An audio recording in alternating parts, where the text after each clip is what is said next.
And we are recording yet again with Mr. Brendan Weichert, and I have uh I have been bitching about how I don't feel good today, and you are down in the heart of darkness, getting destroyed, not having basic utilities. But and of course, I have the gall to sit here and tell you that I have a runny nose. So with that, Mr. Weichert, please introduce yourself for everybody. Yes, thank you for having me again. I am Brandon Weichert. You can follow me via Twitter at We the Brandon. I have written two books now: Winning Space: How America Remains a Superpower, and my second book is coming out in 6 days Yeah. on the Middle East, called The Shadow War: Iran's Quest for Supremacy. I have a third book as well coming out with Encounter Books May 16th, 2023, called Biohacked: China's Race to Control Life. And Hell so, yeah. yeah. So working on the fourth as well right now. You're a madman. You're a madman. Yeah. The first book is Well, I need the fantastic. money Yeah. actually. Well, hey, regardless, I mean, hey, I've done 948 episodes, and it's Yeah. one, it's a madman. Two, it's a Yeah. passion. And three, it's I need the That's right. money. It's That's right. Tommy, how do you work so hard? Well, I run on food and water and Right. shelter. So That's right. funny little incentive that is. But uh, yeah, Winning Space is great. You and I went over that, I Yeah. think in one of our early episodes. I'll put the That's link to right. the book in the Thank description. you. And I know that I have it on my calendar. I have whenever I have a guest, sometimes I get confused because if I have a guest who has a book coming out, I have them in my calendar, but I'll put it in like Yeah. 6 months ahead. And I'm like, am Yeah. I interviewing them today, or is there do I need to Yeah. text them about a book? But I Yeah. know I have, right? Because the focus of this book, if I'm not mistaken, is Iran. That's right. That's right. So basically, the whole thing is, and it's in the news recently. Iran, the Democratic Party, since Jimmy Carter, has been obsessed with basically empowering the radical Islamists of Iran, believing falsely that they represent the majority opinion of Iran. And by playing nice with them and normalizing relations with them, particularly the Democratic Party here in the United States, believes that they will create a more lasting, durable peace. And this is one of the reasons why former President Obama and now President Biden have been so committed to trying to do the nuclear deal with Iran. The notion that if we simply work Iran into the international system like we did with China, we all know how that turned out. But if we simply normalize that regime and make them like a regular country, we do trade, we do business, we allow them to get nuclear weapons on a timeline that we think is conducive to us, that will lower the desire from the Iranian regime to act crazy, and will also allow for us to step away from the region, so that the Iranians will then start balancing against the Saudis as well as the Israelis, and that might create some kind of stable peace. Of course, this is a very naive theory, and I get into that, why that's a bad idea. I talk about in the book the history of the regime. This is not a status quo regime in Iran. This is a revolutionary regime. Actually, there's a lot of similarity between this regime and the communist regime of the Soviet Union.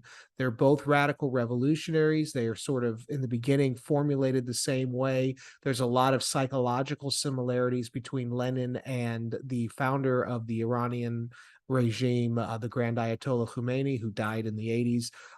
But basically, this is not a regime that we really should be doing business with and trying to empower, because that doing business with them and making them normal will only inspire more radicalism from that regime, because they will think we are weak, and they will then seek to basically, run roughshod over the region. And so the book is all about, it's kind of a warning about the dangers of this push by the Democrats to normalize Iran. It's talking about the threats that Iran poses, not just to Saudi Arabia, our ally, or Israel, another ally in the region, but also to us closer to home, because for the last 15 years, the Iranians have really worked hard to ingratiate themselves with Latin American countries like Cuba, like Venezuela. They're expanding now, Ecuador, possibly in Buenos Aires, in the tri state area, all as a part of a larger plan to better threaten the United States closer to home the way they think we threaten them closer to their home. So that's what the book's about. It's about that quiet, silent war that's gone on since the founding of the regime and some of the dangers of what some of our political elites, like the Democrats, want to do, namely make peace and do business with this regime. It will not end the way they think it will. Don't they throw gay people off buildings? Yeah. Yeah. I mean, the reason right now Iran is in the headlines is because a young woman, a very beautiful, I think 24, 25-year-old woman, decided she wasn't fully wearing a hijab, a face covering, and the morality police arrested her and took her to a van and beat her, murdered her, did God knows what to her, and then threw her body out as a sign to other women. And rather than do what they normally do and just simply accept that, the people of Iran, notably the young women, are rising up in mass protest to the point that this is probably the greatest threat to the regime's survival since 1979. And in fact, it now is the time that the Biden administration, the supposed defenders of free speech and democracy and all that, should be, beating their chests saying we will not do business with Iran. We will not until they fix this problem, until they stop beating their and murdering their own people. But this is the time, for some reason, that Biden has chosen to make nice with this regime at its weakest point. Normally, you want to let your enemies die at their weakest point. You want to push them over. You don't want to do business with them. So I understand that, like, yeah, as I get older, I'm 32. I'm less and less naive, whereas 10 years ago, if someone had said, "Don't they behead gay people?" I'd be like, "Yeah, what are the Democrats doing?" And it doesn't make it any better now, but it's more of like, I've read enough books and I'm like, yeah, I get that it's like there's a lot of reality in the world of like, yeah, we also killed a lot of civilians in World War II from firebombing. Like it's not all rainbows and puppies. I get it. Right. But like if we are gonna draw the line at like Russia doing the unforgivable sin of invading a sovereign territory like Iraq in 2003. And if we're gonna sit here and everyone change their profile picture and Slava Ukraine and give them what $78 billion in 10 months. Okay. Like I'm all right. If we're gonna plant our feet in one direction and say we're against that, okay. Like I'll walk that out. But then why? Like I wouldn't even, and I'm not for any of it because I haven't served and I don't want to serve, but like it wouldn't even be as bad if we like kept sending aid to Ukraine, which I don't even want to talk about this podcast, but just and then like we're also aiding like the revolutionaries in Iran. Like if you're gonna go in one direction, go in a direction. Right. If you're gonna do it, I agree. do it. Right. If you're gonna do the thing, do the thing. But this is just it's less of like even like a critique of just a knee jerk, oh, Biden's bad, and more of like a what is even what is it? Why so and then I have to walk it out and go, they're not stupid. You don't have to like them, but they're not stupid. So why are we doing this? Is it because the peace in or a balanced Israel, Iran, Saudi? That's the working theory. I talk about this in detail in the book, and I pull out like Stephen Walt, who is wrote the Israel Lobby with John Mearsheimer. Stephen Walt is like one of the doyens of realpolitik in America. He's been for 15 years saying after the Iraq War, we have to make nice with Iran because we can't balance against them, blah, blah, blah. I disagree fully with that for the reasons I stated at the beginning. This is not a status quo regime. This is a regime that believes it is their job, their God-given duty to basically make war upon the believers, to maybe even precipitate the apocalypse, to free the 12th Imam from the well. This is what a group of the core leadership of Iran's ruling class really believes. This is not dealing with even the Soviet Union. This is dealing with a millenarian apocalyptic religious cult.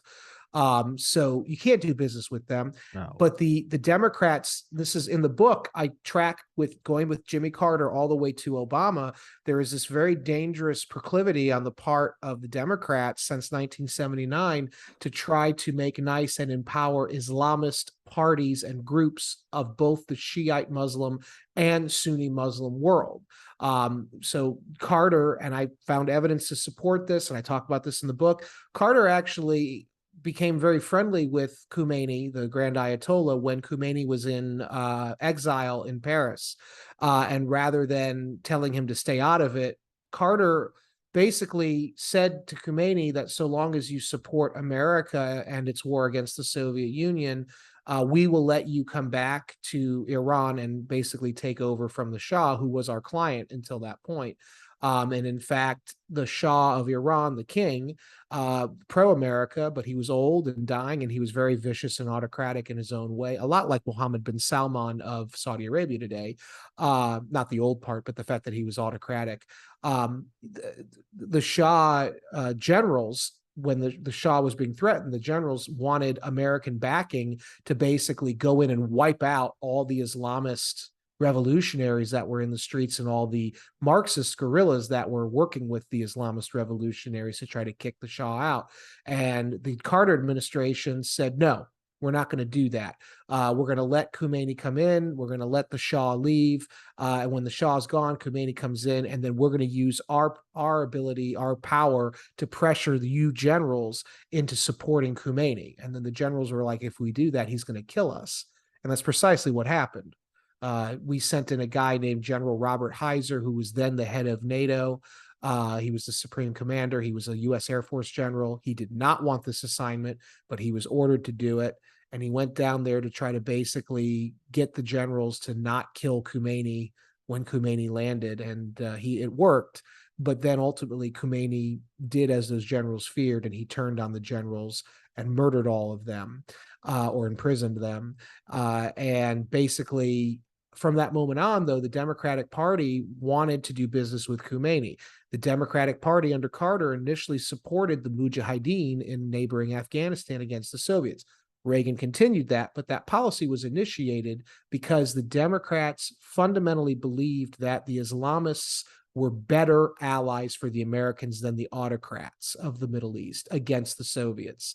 And that carried all the way through to the post-Cold War era, where you had, if you remember, in 2011, during the Arab Spring, you had President Obama, supporting the Muslim Brotherhood in Egypt, overthrowing Mubarak. Now, Mubarak was a vicious guy, but he was our guy, and he consistently delivered what he said he would for us. And Obama said, no, we're not gonna support this anymore because he's so mean. We're gonna support the elected group, the group that's most popular. Well, we associated the one that won the election with the most popular, but what it was, just like the Bolsheviks, the Muslim Brotherhood wasn't the most popular. They were just the best organized and the most vicious. And so they rose to power because all the other liberal Democrats that were trying to overthrow Mubarak in Egypt were not as organized. And for a period of time, the Muslim Brotherhood ruled Egypt and started moving Egypt away from the United States and closer to Russia and China, and started threatening Israel, and started doing things that were very dangerous for American national interests in the region. And that pattern of supporting Islamists continued, not just in Egypt, but we did it in Libya. We did it in Syria. We are doing it still in Syria. And now, of course, we're doing it also with the Iranians, trying to make nice with that Islamist regime. And in the book, what I do is I show that while there is a divide between Shiite and Sunni Muslim, when it comes to Islamist parties, there is a linkage. And basically, there was a guy named Nafab Safavi in the 50s and 60s who was an Iranian cleric, very popular, well-dressed, very well-spoken, clean-cut, well-educated guy, but he was a proud Islamist, and he was young Ayatollah Khomeini's best friend. At the time, Khomeini was not a radical. He stuck to his religion, his religious studies. Nafab Safavi, though, was a student of none other than Sayyid Qutb. And Sayyid was one of the founders of one of the leaders of the Muslim Brotherhood. He was a Sunni, He was the one who lived in America for a period of time and became disgusted with our culture, wrote a very famous book called Milestones. He was Egyptian. When he came back to Egypt from his time in America, he basically said America's the great Satan and it has to be destroyed. Ultimately, Qutb would die in an Egyptian prison, but not before imparting his teachings to Safab Nafabi, who was an Iranian, and went back to Iran, became friends with Khomeini, shared these theories with Khomeini, was ultimately killed by the Shah because he was a radical. But the idea stuck in Khomeini's mind and ultimately, traveled with him until he himself took up the mantle. And so there is a connective tissue of this Islamist ideology between the Sunni and the Shiite worlds. And the Democrats have done a bang-up job of supporting both groups, much to America's detriment. So the cynical part of me, I look at it and I go, I mean, whatever anyone says officially, I tend to look at it and go, well, that's probably bullshit, right? Right. We got to liberate Right. this, or we got to delay. Shut up, right? We don't actually care about the people of Berlin. There was an airlift because screw the Soviets. It's just Right. I'm not for or against. It's just what it is. It's just a sober examination of the chessboard. When I see this, I hadn't thought about it until you had said it. My first kind of go-to, and it's not an original thought at all, is this seems to be the machinations of a military-industrial complex. You can only bomb a tent so many times. What about if Right. you give them some weapons, really let them get them going, right? Then Mm-hmm. then they're a real threat, right?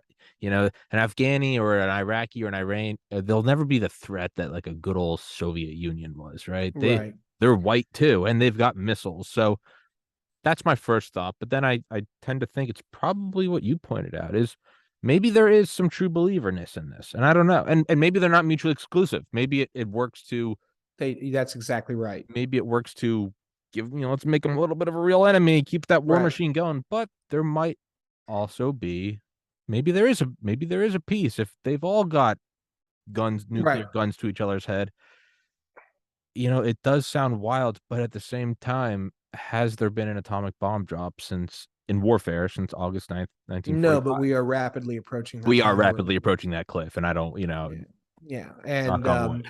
I will say that the way I said this to a few years ago, the group at Hillsdale, their radio show, and I'm forgetting now what it was called, but basically, and I wrote about this at the American Spectator back in 2019. Basically, the way I look at Iran under the current regime is it's a lot like the Soviet Union was in the 1920s and 30s. It's disorganized, it's still relatively weak, but it's getting stronger and it's getting more anti-American. And so if we normalize relations with Iran and if we let them get the bomb without so much as a pushback from us, I believe that what will happen is the same kind of trajectory that happened with the Soviet Union will happen with the Islamic Republic, wherein it starts out as this small, violent, kind of disorganized thing.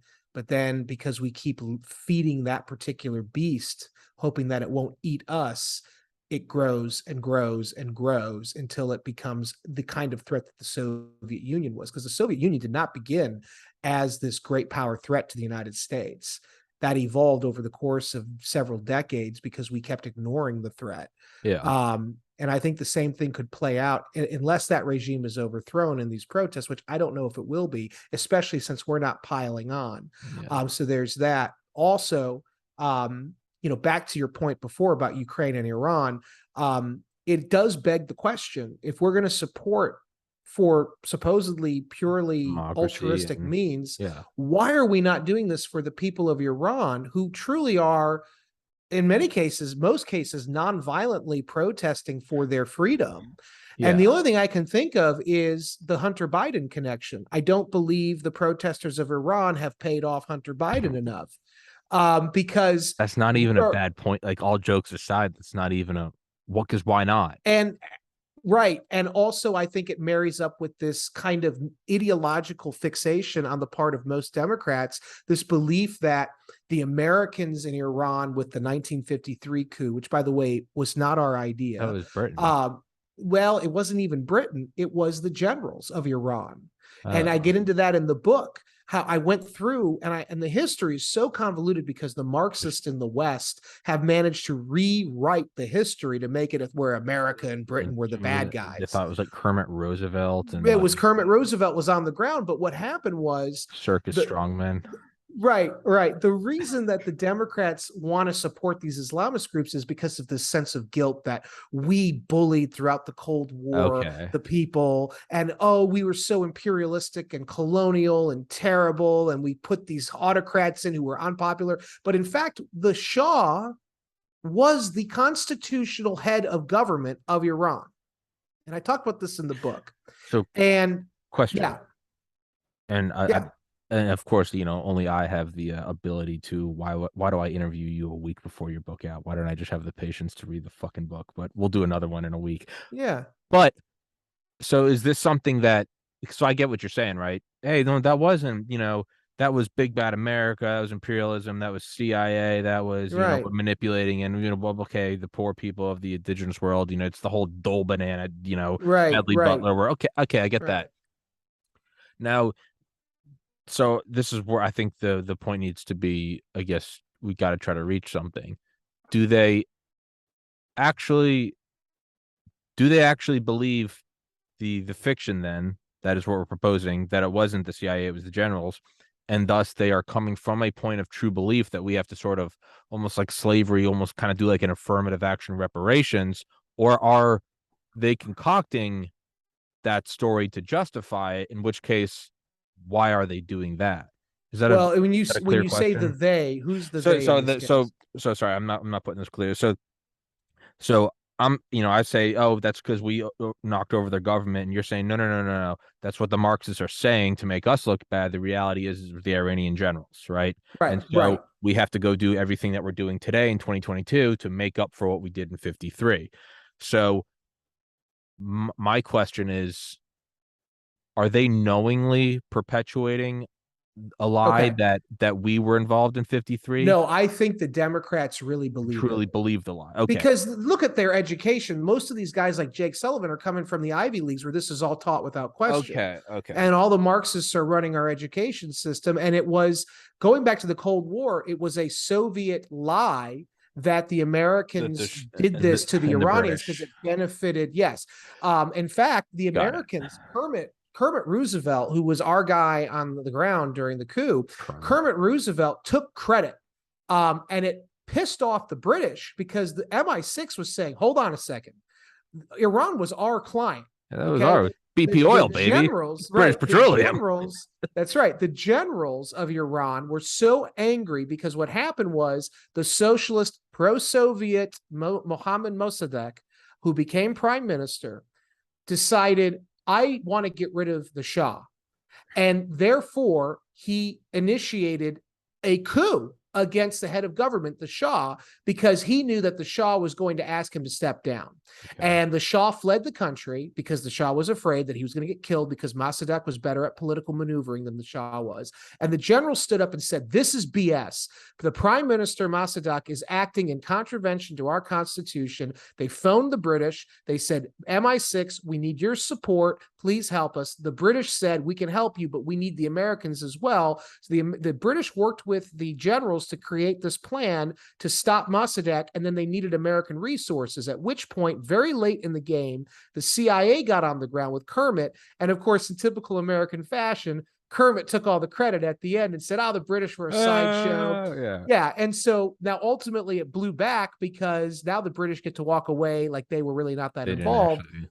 And in today's world, that's a good thing because the Marxists have rewritten our history so much. America's always the bad guy. But actually, the bad guy was the socialist Mossadegh, who tried to overthrow his constitutional government because he didn't like the Shah. It was a constitutional monarchy. That's what they lived in. It was like Britain, where there's the head of state, the king or the queen. In this case, it was the Shah. And then there was the king selected ask the prime minister, please, after an election, will you represent me in the parliament? will you lead our government? And that's what he did for Mossadegh, because Mossadegh won the election.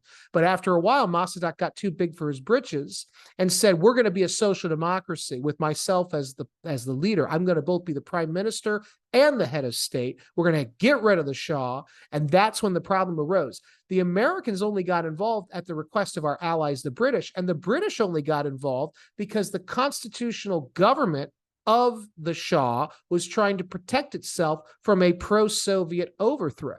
Now, this is the history that no one teaches our people today. It's always America went in for the oil and we did, and that all happened afterward. We kind of reorganized everything afterward because the Americans were like, hey, look, we got to get paid for being involved now. And the payment was, we're going to get involved on the oil action as well. Yeah. But all that came after. Yeah. Okay. So I get it. So, all right. And then my main question is then, does the left or the Marxists, do the Western Marxists, is that what they truly believe? Or I think they do. Okay. My question is, maybe that's just my own conspiratorial mind. I was like, are they pushing that lie, but they know the truth? In which case, but then no, that's I way think off into the Democrats are true believers. Okay. You have to remember and you see this pattern. I talk about this in the book, even though the book is about Iran, I identify the pattern. You see this in 2011 in Egypt, where you had a group of the Democrats like Hillary Clinton, Robert Gates, maybe Biden. I don't remember now if Biden was on their side, but basically there was this big divide in the Obama White House. Do we support Mubarak like we've always done? Do we play it safe? Or do we support the protesters in the street, even though we know most of them probably are going to support or be Islamists, and that could usher in an al-Qaeda friendly government? Ben Rhodes and the idealists, Valerie Jarrett, Susan Rice, John Kerry, all of those people in the Obama administration, I guess John Kerry was on the outside at this point, but definitely Susan Rice and them, and certainly Ben Rhodes and Ned Price, were all arguing we have to risk it because we don't want to be on the wrong side of history again, as we were in 1953. If we side with the Islamists in Egypt, unlike what we did in 1953 Iran, we'll be rewarded. We will be thanked. We will be, in the long run, pay off because we will have a government that better represents the people of Egypt than just keeping the autocrat in power. And as it turned out, as soon as the Muslim Brotherhood took power, they ended up shutting down the democratic government that was forming, just like Lenin did with against the Mensheviks. The Muslim Brotherhood took power through election, and then they stopped all elections. They took power of the government. Mohammed Morsi was the president of the Muslim Brotherhood government, and basically he indefinitely canceled elections and started moving the country away. In fact, at one point he threatened to shut down the Suez Canal. In the event of a crisis between China and the United States over Taiwan, we would need to move our ships through the Suez Canal to get to the Pacific quicker from the Atlantic and the Mediterranean. And Morsi said, now that I'm the president, we will not allow Americans to have access to hurt the Chinese. So this was a big power shift that Obama was letting happen that was inimical to U.S. interests because of this idiotic, naive belief that, well, the Americans have always been the bad guy in the region since the Cold War because we've supported the vicious autocrats. Better to support these Islamist groups in both Sunni and Shiite worlds, regardless of what it does to our near-term interests, which, of course, it never helps our near-term interests. It's this guilt complex. Yeah. So then I guess the question that the natural question that's begged is, do they truly believe in Ukraine? Is this a true belief or is there something else going on? Is there a lie going on? Just to jump from 53 Iran, is there a pattern? And obviously, no, I think I genuinely believe most of the Democrats, on some level, more, like ideologically, are in lockstep with what's going on in Ukraine. Sure. And I get it. I also think in terms of the president, and I have no proof of this, but I do think that the fact that his son was on the board of Burisma for 10 years, making $50,000 a week for 10 years. I think it was like 8 or 10 years. Think about that money. Yeah, that's the politician who's giving $100K to a hooker. Right. We know what Hunter Biden's proclivities were. We know what they are. who knows what kind of dirt the Ukrainian government got on the then vice president's son, and now the president's son, God. going into an election. You have to wonder, why is Biden so gung-ho about nuclear war with Ukraine, but he won't do a thing for the people of Iran? Yeah, not even the whole support the people, democracy, and then feminism over here. It's because Biden ideologically wants to believe that we are at fault for all the situation in Iran. So he's going to keep supporting what he thinks is the popular government there of Iran, the Islamists. And at the same time, through Hunter Biden, the Ukrainian government probably has a lot of dirt on the Biden crime family. And that is why Biden is basically on a beach sipping pina coladas right now in Delaware, even as he's talking about very glibly the possibility of nuclear war, even as Zelensky, the president of Ukraine, who again I support, generally I support, but even as the president Zelensky is irresponsibly, I think, asking Americans to preemptively strike with nukes Russian targets. Which is, and on a side note, people always kind of lose their minds over Ukraine and Russia.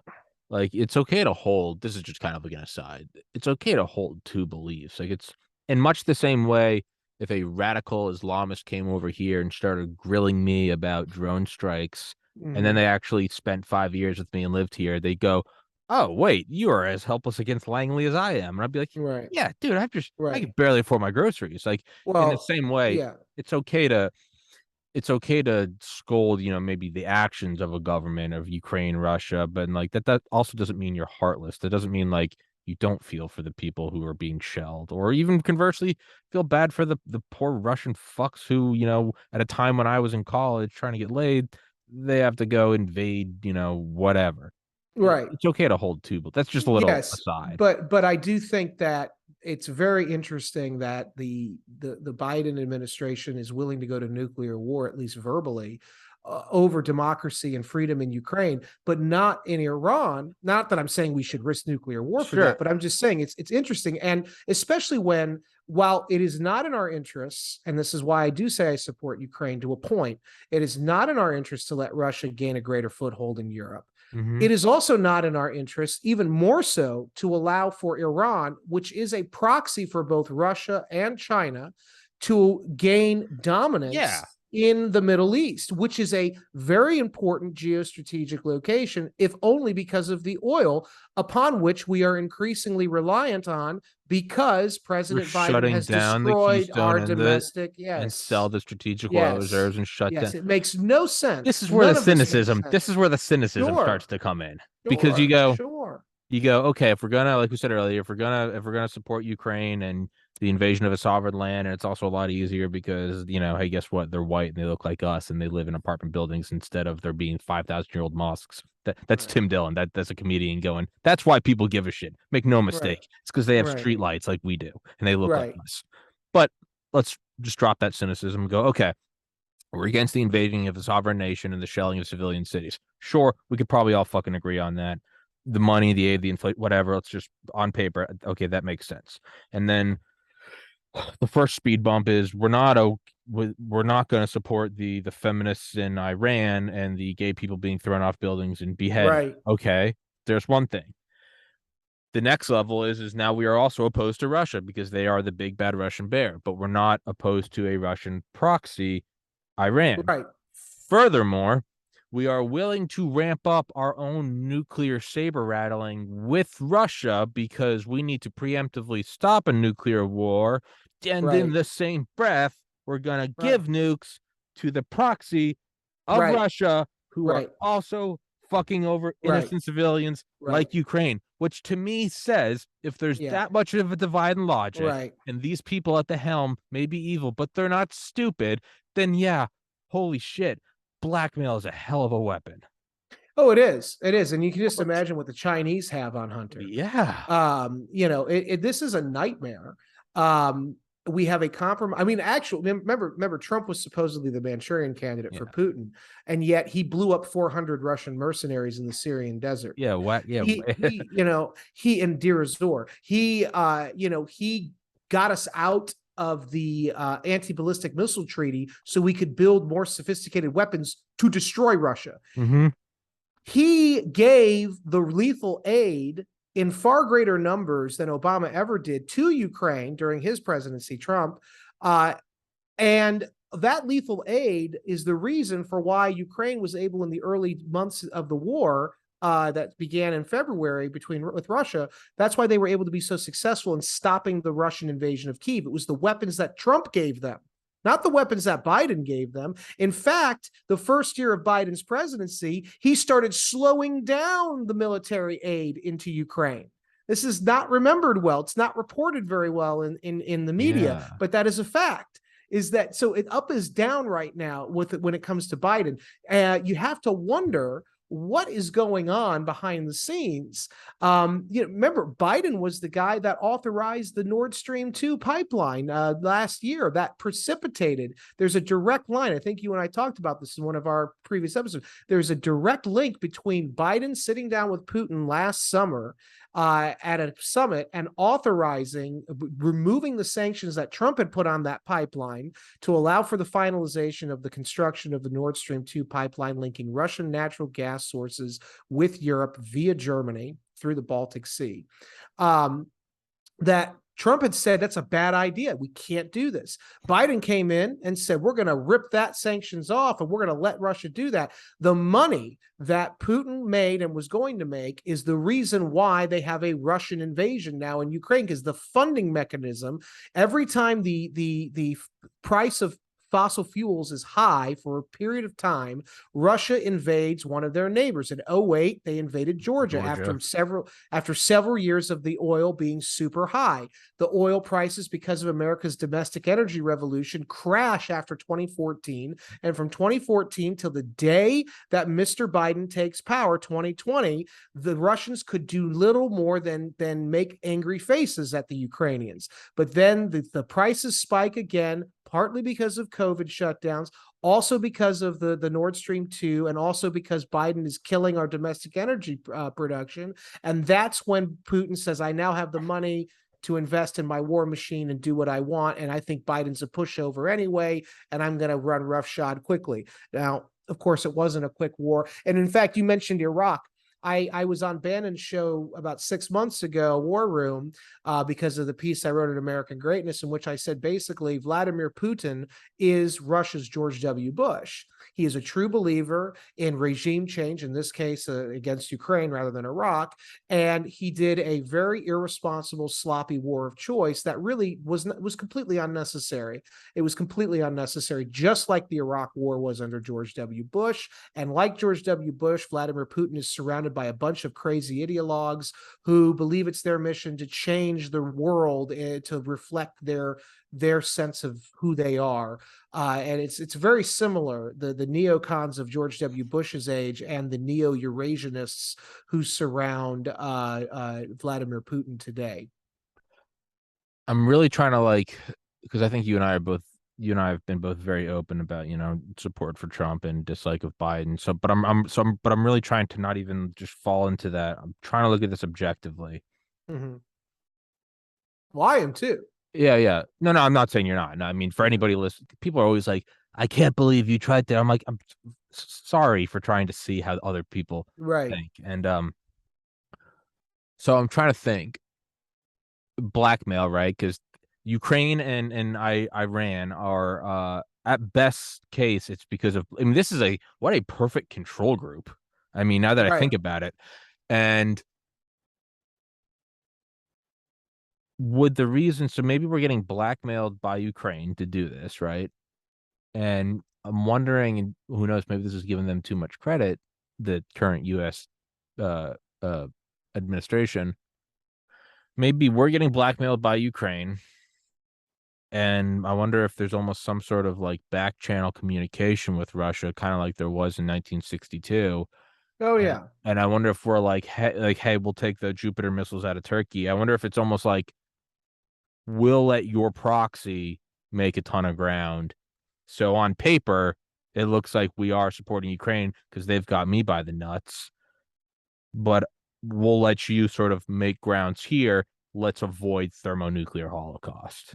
And it's not Yeah, good. maybe, I'm just maybe. that's the only thing I can I think don't of. think there's a lot of back channeling right now. I think Yeah. the problem right now is that Biden is on autopilot because he doesn't want to rock the boat with Ukraine because of the I don't aforementioned think he's in. I blackmail. don't think he's. I don't think he's. I'm not even trying to be funny. I don't think it's he's in charge. I think there's. No, I don't either, but I do think that he is on autopilot, particularly when it comes to Ukraine, and his people are as well, because they know Ukraine has got blackmail. I also think beginning in 1994, when Bill Clinton forced Ukraine to give up its massive nuclear weapons arsenal.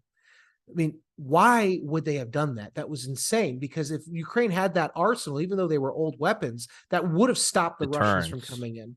So the minute that happened, the Democratic Party elite in particular began a very bizarre and close relationship with the Ukrainian elite that has gone on since Strobe Talbot went there in 1994.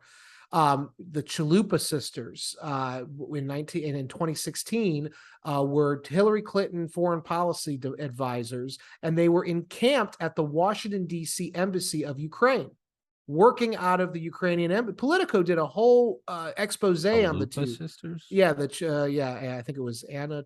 I don't remember her first name, but it was Chalupa was the last name.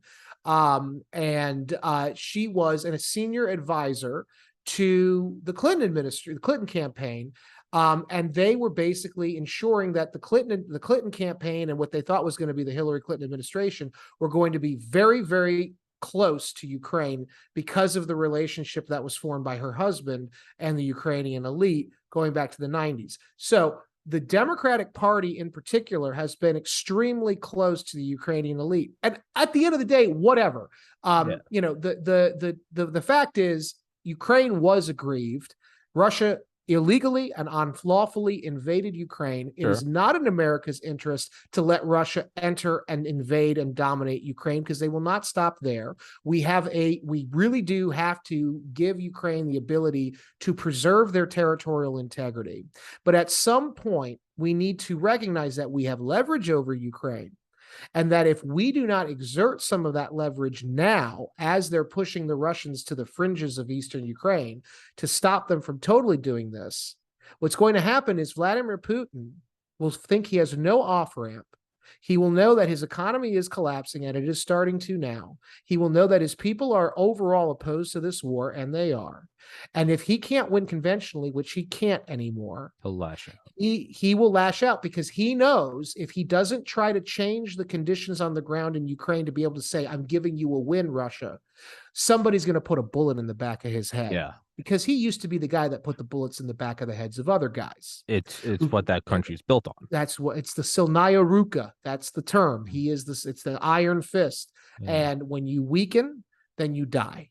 And that's what he's up against. And as it relates to Iran, I think it's very funny. Last year, as in the middle of this invasion of Ukraine, as Putin is letting slip the dogs of war and Biden is saying we will not end our support of Ukraine, the Biden administration's meeting in Vienna with representatives both from Iran as well as Russia, hoping that Iran will be cowed by the Russians, even as the Russians are laughing, saying, you Americans think we're going to do you any favors in Iran as you're beating us in Ukraine. Screw you. We're going to support Iran even more. And so it's just really crazy the way that this administration, they don't see the connection. You're very right to point out there is a connection between Ukraine and Iran. And if we're going to support Ukraine, okay, we better also support the protesters in Iran, because letting Iran go on as it is under the Islamists is actually going to empower the Russians in the region of the Middle East.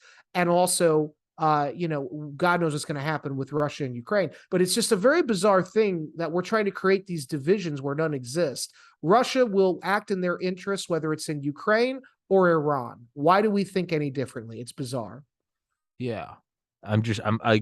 Whenever I look at these things, I'm always imagining like Google Earth. I'm just like zooming out and zooming out and zooming out. And I'm trying to I'm not literally looking at geography. I just mean I'm trying to just think of every book I've read and every past CIA operation and even pre-America, just the rise and I'm always what if it doesn't make sense? If something's not making sense, it's something's not adding up, right? Right. There's always when the books don't balance, you don't go, well, that's nifty. You go, this is fraud.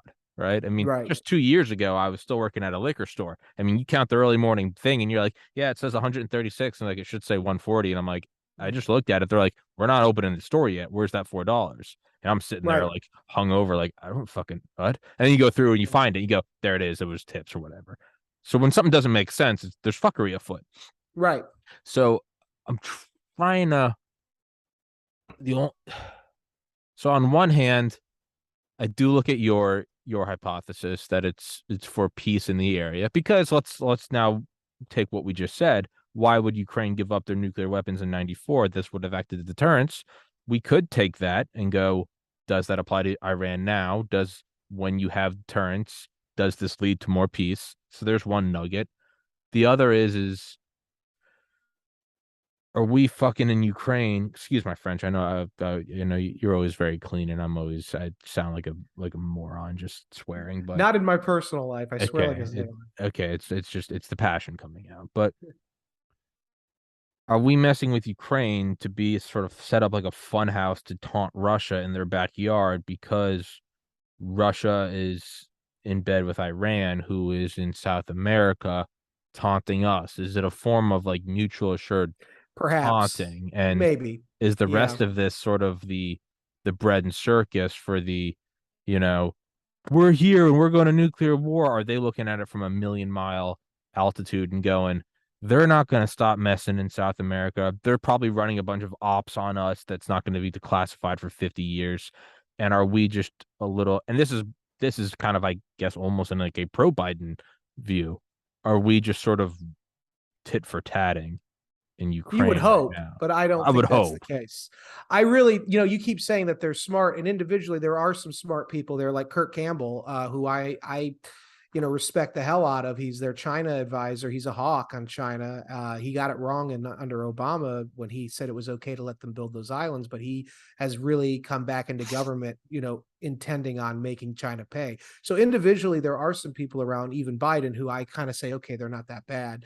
But as a group, I really think because Biden is so brain dead, I really think he's got Alzheimer's. You have, instead of one leader where everybody kind of reports to, you really have these competing power centers with their different ideas and interests. And so I don't actually think there's this long-term vision. They keep talking about how these people are so brilliant. I think that they are just trying to do whatever they Okay. think is ideologically in their interests. I think there is some of that military industrial complex as well involved, Yeah, it's but always that's not really, I think, the driver that's here. I think that, baseline. That's the they're threshold gonna, of that's real. I'm They're reminded. never gonna stop looting the Right. treasury. That's I'm reminded of, I don't know about you. I grew up watching, Star Trek, and there was one show I loved was Deep Space Nine. And one of the characters was he was this creature, and he was basically the bartender on the show, but he was from a species that all they did was do deals. And they were like, it was supposed to be like a comedy about capitalism, but it was brilliant. And one of the episodes I remember, he was sitting there talking with these two warring groups, and he said, peace is good for business. And then he looked over, he said, war is good for business too. And the way I look at it is the military industrial complex is always going to find a way to make money. yeah. So I don't know if that's always the driver. I think the driver in this case is the fact that you've got radical left-wing ideologues who really believe things like America is the greatest source of evil in its present form, and that the whole system needs to be torn down and rebuilt in Marxist image, to be just. I think you've got a lot of that. I think you have a lot of short-term corporate interests, global corporate interests, really manipulating things. I think you have also just a lot of stupidity. Jake Sullivan, who's the national security advisor, supposedly the most brilliant national security advisor we ever had, went to Yale. He said at the Aspen Ideas Festival over the summer, unsolicited, he just volunteered this. I think he was trying to be funny, but it's kind of scary. He said that, before I got this job as national security advisor, I didn't even know what a supply chain was. And I heard that, and I'm just like, well, it explains a lot. So Yeah. I think you have a lot of ignorance as well. You have a lot of ideologues and a lot of ignorance. These are people who, most of them, have never had a real job. They've never had to balance a budget. When I worked in government, we talk about budgets all the time. When you have a business, your job is to save money, is to get the most bang for your buck. When you work in government, your goal is to take the budget you're allotted and spend it all before the end of the year, so you can get more, so you get more. So this is a perverse way of doing business, if you will. And so I think we have a lot of ideologues and idiots running the show. I think it's true of the Republicans as well. There's a lot of those in the Republican Party as well. But in the case of Biden, I really think a lot of what's going on, the reason it doesn't make sense, some of it is corruption. Some of it, though, I think is just downright short-sightedness and stupidity. And the same thing with Carter, by the way. Carter was, for all intents and purposes, from an IQ level, one of the smartest men we've ever elected. Oh yeah. Nuclear engineer. He was Hyman Rickover's aide de camp in the Navy, who was probably the father of the modern submarine force. Had it not been for his parents passing away and having to go take over the peanut farm, he would have become an admiral in the Navy. He would have replaced Rickover. So who knows what history would have really been like. His wife did not want to leave him to leave the Navy. She wanted to be a Navy wife, but he did the right thing by his family. So he was also somewhat of a moral man. But he was the biggest idiot when it came to running the country. He couldn't do it. He was a micromanager. He was like Captain Queeg, is what Nigel Hamilton compared him to. That was Humphrey Bogart's character in the Caine Mutiny. He was obsessing over every little detail.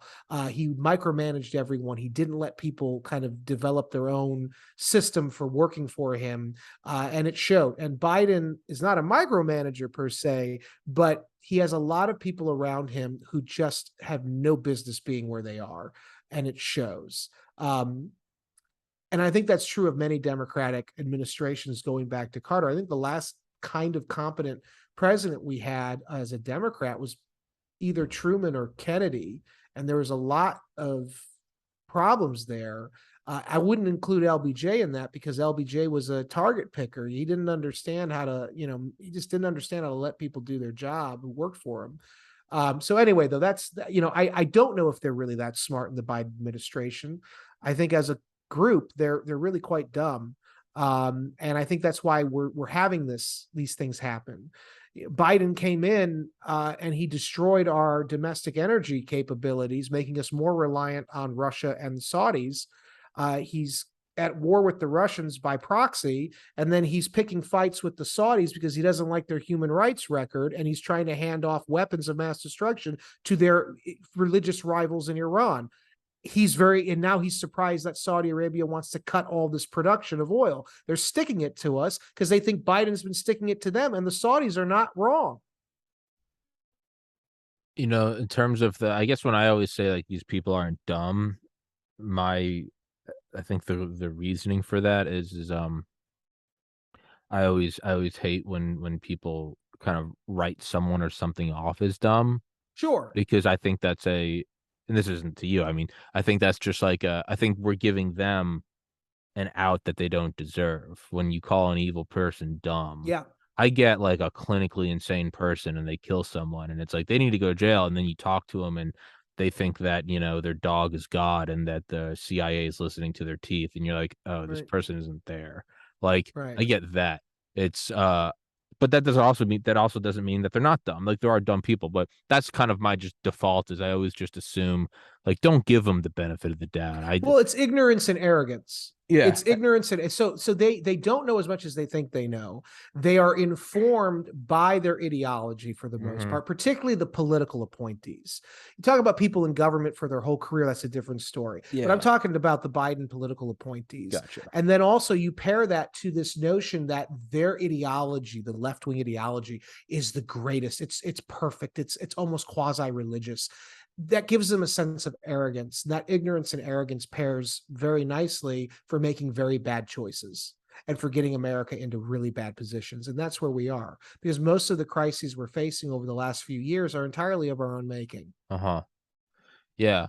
Yeah, I mean, let's say, and yeah, and when I say, like, I think Biden has dementia, that's I not really even think he does. yeah, that's No, not I really think he that's does. not a criticism. I've said this on and off camera. It makes me think of my late grandmother who passed in 2018 in her final couple years. Her memory was going, Right. and she was never fully gone. She was still, Right. she'd still remember my name, but like I look at her and her final years were spent surrounded by family 24/7, never in a nursing home, like moved into my aunt's grandkids, cousins always around. Just everyone's always with Mimi, and I was always just every day there's someone with her. There is, just Ed always get her like a McDonald's milkshake or something. If she wanted to say a prayer, you'd say a prayer. You'd watch the same movie every day, and it was the most like loving, Right.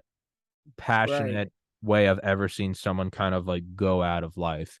And I always say to my parents who are very conservative, and they agree. As much as they don't like Biden, I always say I'm like Biden should be where Mimi is. Like Biden should be surrounded by like I don't even view this as it's a Democrat. I'm just like Right. that's an old man that your family should be around. Like I don't even Right. have like hatred in my heart when I Well, he gave a speech in 1997. It was on C-SPAN replay recently, and I happened to just come by it. He was talking at the time about admitting Eastern European states into NATO and how that would, risk war with Russia. It was for Biden, who never was very articulate, but it was very crisp, clean, cogent.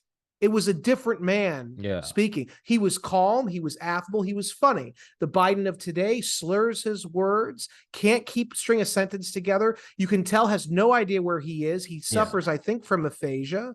Yeah. And also, he is angry all the time because people with dementia and Alzheimer's, they get frustrated Well, yeah, when they can't remember what they want to do or say. yeah. I have a family member right now that we've been dealing with who has very bad dementia, and he wanted a paper towel yesterday, and he couldn't figure. He goes, the thing. He goes, oh damn it, oh the thing, It's to wipe your frustrating. hands. And so that's Biden, and then Biden lashes out at his staff. That wasn't Biden back in the day. I worked on the Hill when Biden was there. I knew people on Biden's staff. I remember when Biden was vice president. It was a very different experience. He was a very different guy, a lot more affable. He was kind of like, the loudmouth guy at the bar that everybody likes to laugh at. Now he's an angry old guy who is clearly compromised in more ways than one, and he's supposedly got his finger on the button, and that's Yeah. very scary.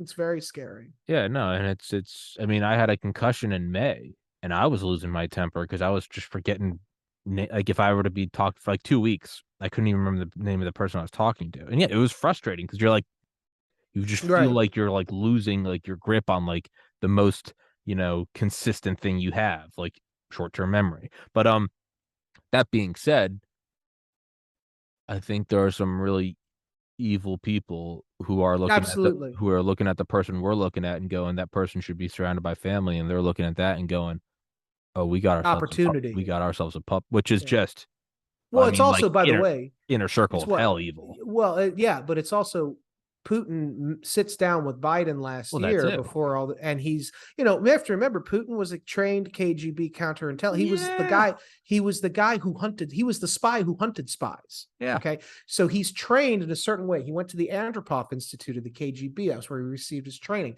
Now, I know some people who say, his legend is overstated. Okay, fine. The bottom line is he was received a certain amount of training and experience that makes him a very good read of people. And he knew Biden going back decades because Biden was the Senate Foreign Relations Committee chairman in the Senate. Then he was vice president. He met with Putin throughout the last 30 years. Putin sits down with Biden as president, takes one look at him, and I guarantee you he says to himself, this guy is not the same guy. This guy is America's Chernenko. This guy is a guy I can push around and take advantage of. And he's surrounded by a bunch of ideological twits who all have their own agenda and who really don't have a keen understanding of the world. And I can walk all over him. Now, that assumption that Putin made was partly right, but he did not anticipate Ukraine being as capable as it was at defending itself, which you can thank Trump for all of those years of helping them prepare. But that's another story. And the same thing with Iran. For all intents and purposes, the regime in Iran should be on their knees thanking and begging Biden for trying to make them, part of the world trading system again, trying to remove the Trump era sanctions, trying to let them get back into the nuclear deal that Obama did that Trump pulled out of, that will basically hand nuclear weapons and sophisticated ballistic missiles to the Iranian regime, which they absolutely need if they're to have a shot at becoming the hegemon of the Middle East. But What is Iran's leadership doing? They're bullying Biden publicly. They're mocking him in their media, even as they're expecting him to pay them, give them all that money back that we took in, when we froze their assets, where they're expecting him to give them all of these sweetheart deals. And they're making fun of him and they're pushing him around. They're trying to show their people, America's not your savior. Look at who they're led by. We are your savior. Okay, this is because Biden is perceived as a weak, doddering old man who's surrounded by weaklings and bureaucrats and eunuchs who will not be able to stand up to bullies, just as it was under the Obama years. And that is exactly what we're replicating. And that is the problem that we're facing. And it's very dangerous because if you let Iran get worked back into the system, even more so than what's going on in Ukraine, I think, the moment we normalize relations with Iran and let them get nukes, Saudi Arabia picks up the phone to Pakistan and says, we're completing that order we put in 2009 for 19 nuclear devices, send them our way. And then Israel's going to be in a position where they feel they have no choice but to do a preemptive airstrike on Iran's nuclear facilities. And they will. Bob's your uncle. You now have World War III. Yeah. In a nuclearized Middle East. Very bad. Very bad. Whoa. Meanwhile, you still got this stuff with Ukraine going on, and you're going to have very soon, I think, an attempted invasion by China of Taiwan. This is but don't forget North Korea, by the way. Oh, yeah, they're back in the fold. Yeah. Yeah, I miss mean tweets sometimes, I miss them so much. Yeah. I miss them so much. Yeah. I feel like that rant you just went on, I feel like it's on like a PowerPoint, and then like somebody hits the clicker and turns it off, and then it's Elon turning around and going, and this, gentleman, is why I need funding to get us to Mars. To Mars. Well, that is the whole point. Because it's over.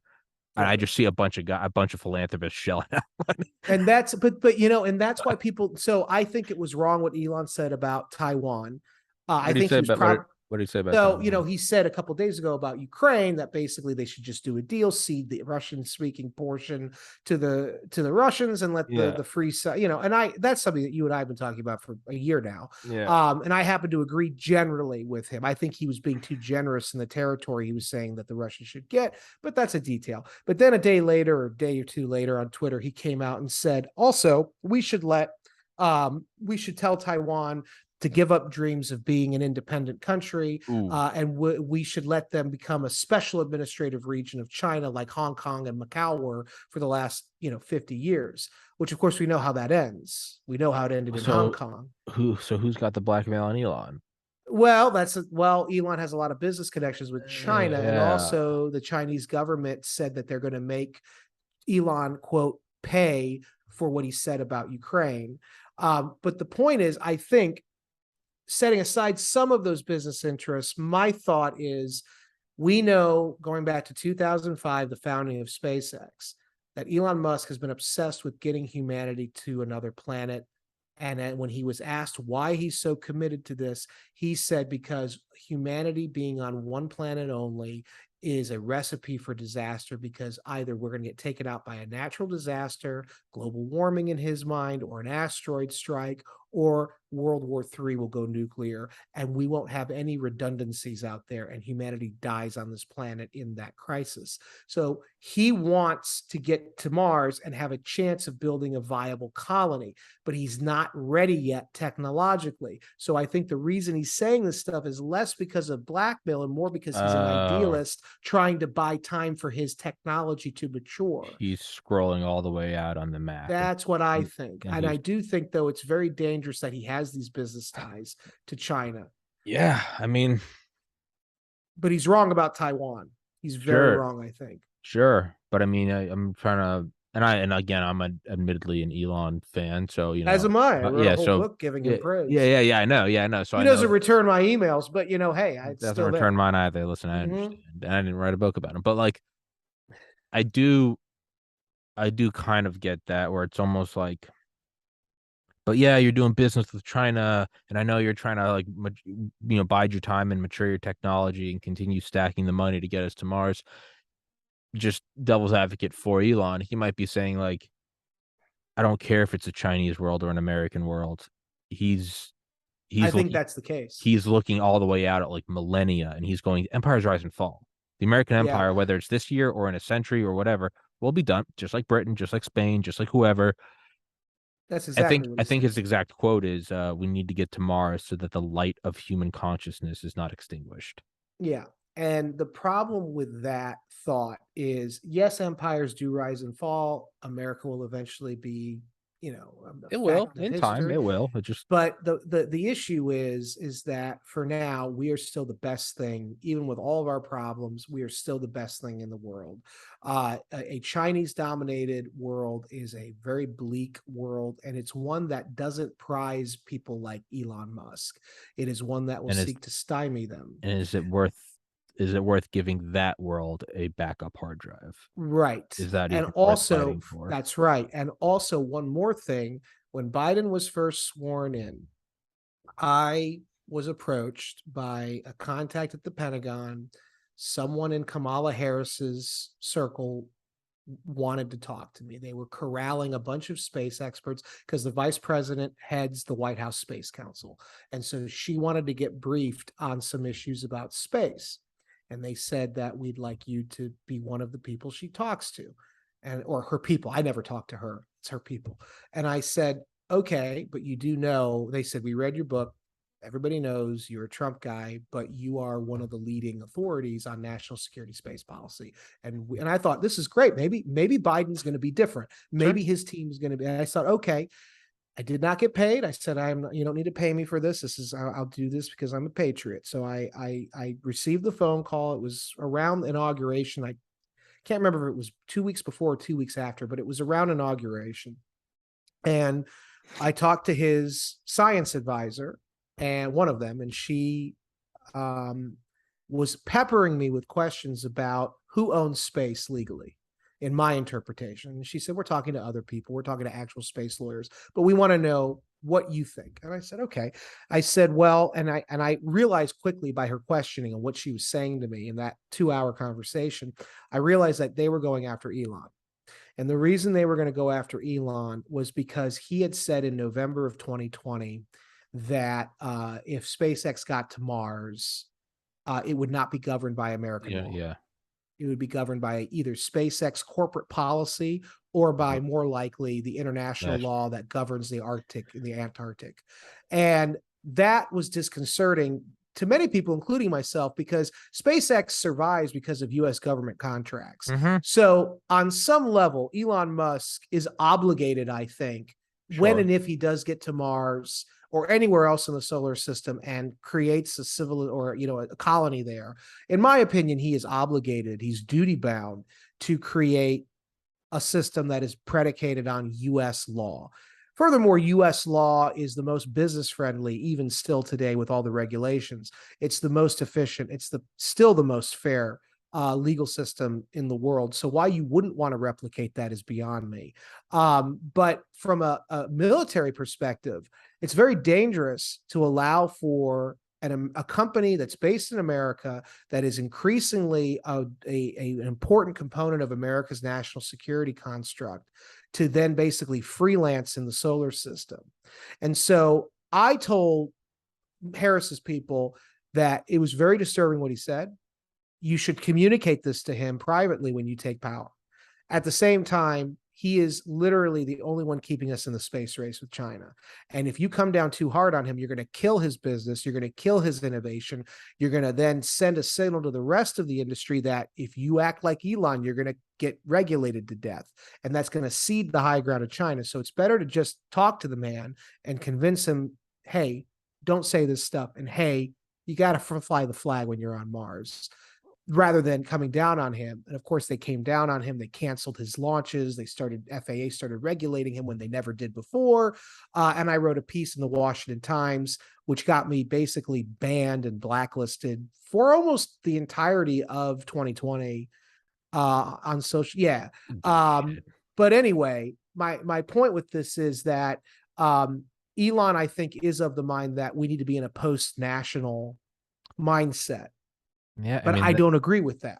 no, sure, I don't sure. agree with that. I mean that, right? That was that first kind of surfaced in right? 1918, 1919 League of Nations came about Yeah, again right after the A bomb. Oppenheimer, they were all talking about there needs to be world powers. right. This could be Elon playing it, and again, it's we're talking about the richest guy in the world, so clearly he's got some tactics that you know you and I maybe Well, and aren't. there's something also, he is, I think, still, and he had a rivalry. He was a frenemy with Peter Thiel, who co-founded PayPal with him.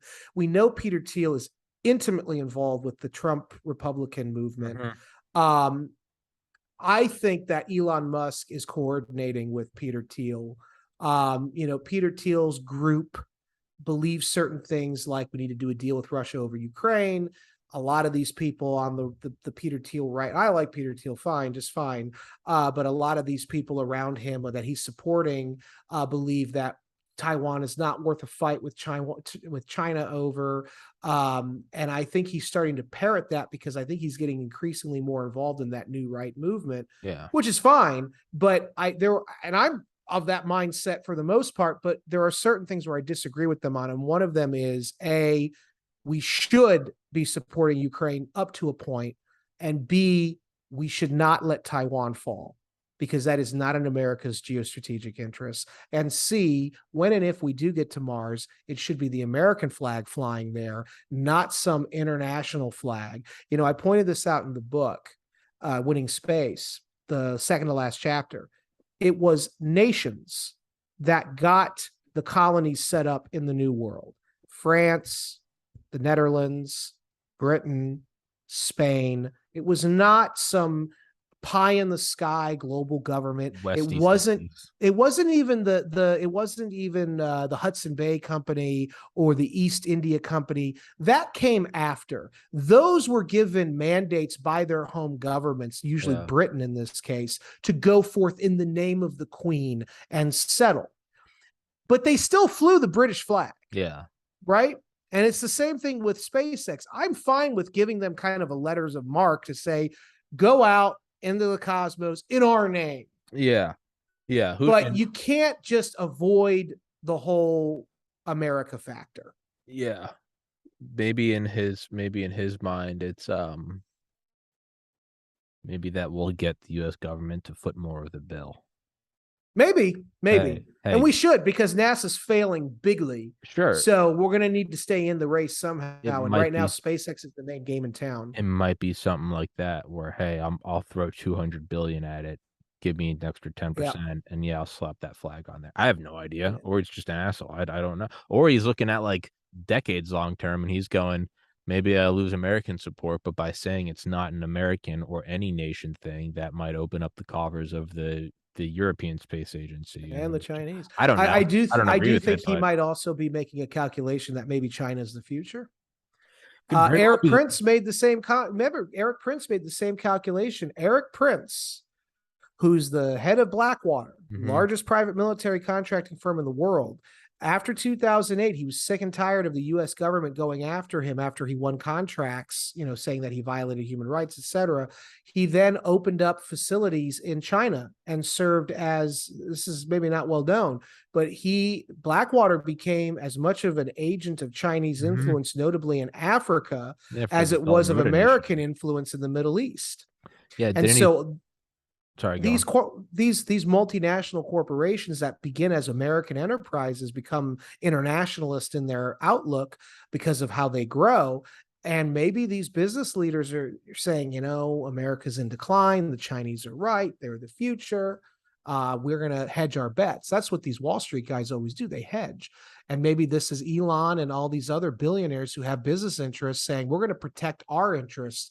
Yes, we're going to do business with America, obviously, in Europe, but maybe they are in decline. Maybe we should also hedge with China. Yeah, yeah, didn't he make, Frontier Services, and they're Mm-hmm. working with China for Belt and Road Initiative, Yeah. and then Yeah. there's some people that think that that is, like, a US intel operation to Hopefully. hopefully to Hopefully. get close with I mean, look, China. overall, I'm a big fan of Eric Prince. Eric has I'm written I'm for the same trying publication I do. I'm trying to get him on Uh, for 2 years, not working. He's great. I've never met him personally. We know a lot of the same people through the Institute of World Politics. Generally speaking, I think he performs a vital function. I don't like the idea of mercenaries in general, but we don't It's have also enough one of the people in. it's also one of the oldest traditions on the planet. It is, and we don't have enough people volunteering to fight, and we're overcommitted as it is. So they're a great stopgap, and it is what it is. But him personally, I think he's an honorable guy for the most part, and I think that he, Yeah, you know, I think it might performs be. a service. I think again with my limited experience in this world, based on I did interview 2 weeks ago Rick Prada, who was a CIA paramilitary Yeah, legend, and yeah, he talks about in his book Eric Prince, and he kind of doesn't really reveal a whole lot, but he's like, I guarantee you, he's like history will look on him as more of a patriot than most people can he ever is a like. patriot. I have no So, doubt in my mind. but I have no no, whatever no, I know mistakes he that. may have made. He is a patriot. I I believe that fully, I think Mr. and he Prado has all the was, right yeah, enemies.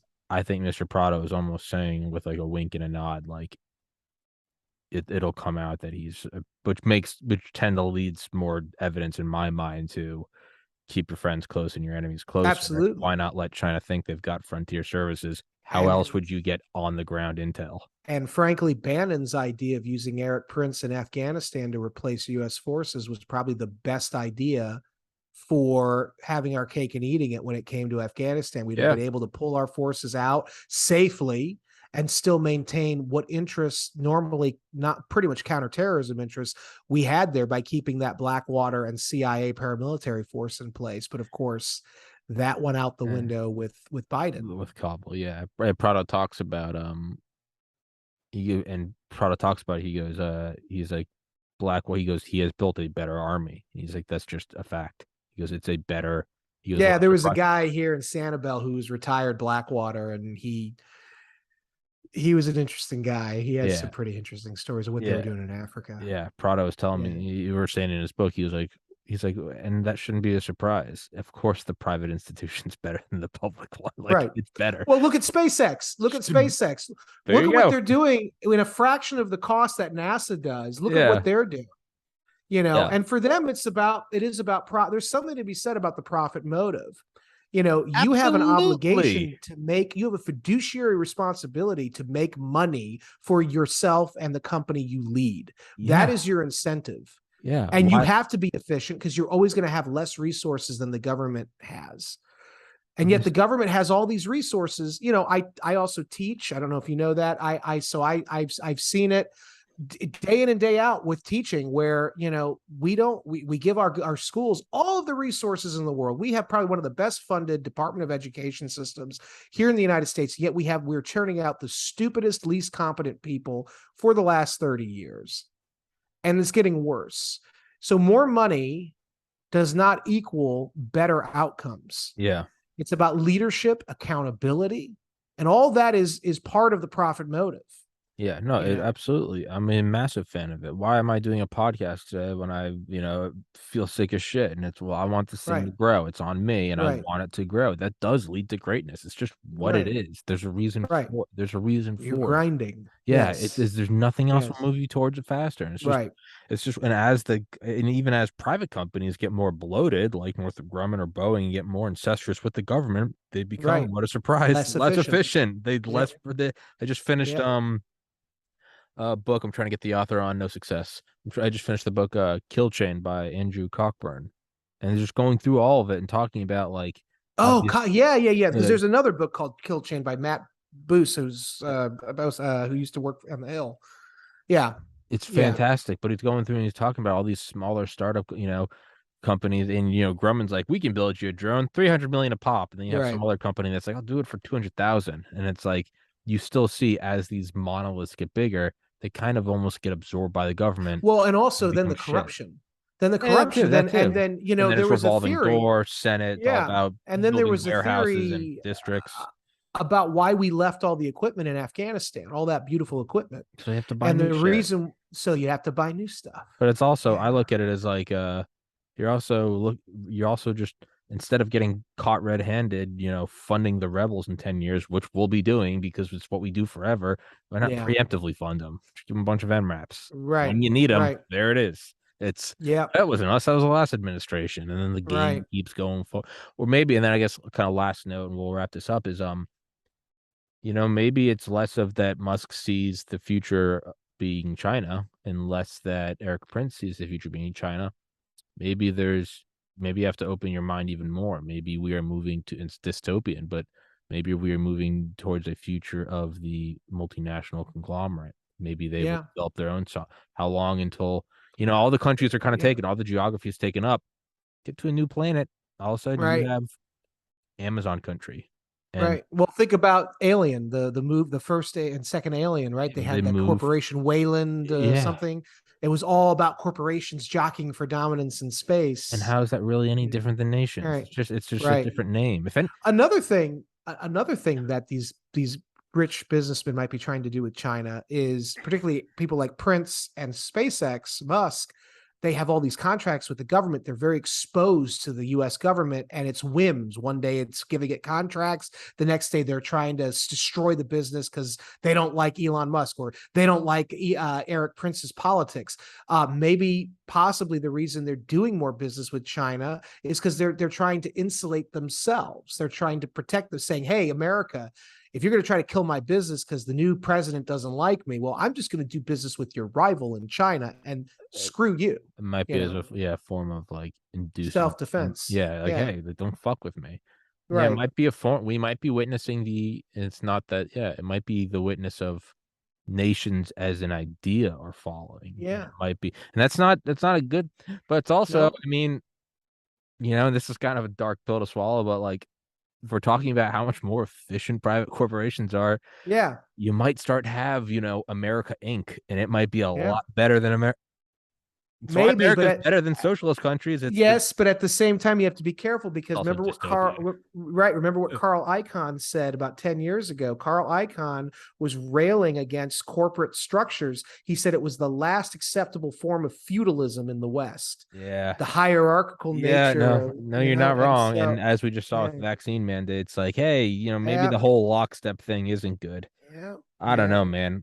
Whatever it is, it's sure as hell not boring. Whatever the hell, No, whatever part of life we're in right now, in this moment in human history, a little spicier than I'd like it, yeah. but god damn, it's I fun. kind of miss the simplicity of the Cold War. I Yeah, wish I there's could have nothing. lived that. Me too. You And know, it's my favorite bit like of I got the history too. tail end of it. I got It's like the last the yeah. 80s. I got, I I didn't was a even. I was kid, but born in '90s, so yeah, I'm like it's yeah, maybe that's where my roots are. But yeah.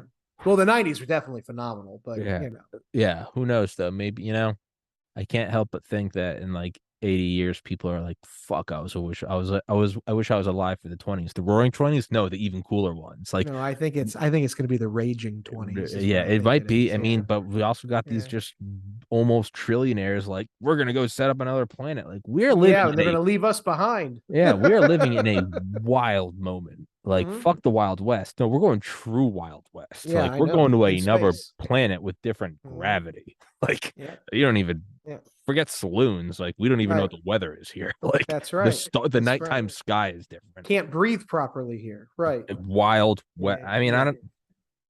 Well, I mean, it's not like I'd just rather it be us than the Chinese. 100%, That's a where I'm hundred at. percent. I'd rather us kind of not be here, but we are here. And Hmm. as far as I know, I don't have access to time travel. So instead of complaining about it, I'm gonna try to just take it on. Just take it on head on. Yeah. Whatever this thing is, this ride is getting wild. Um, Hmm.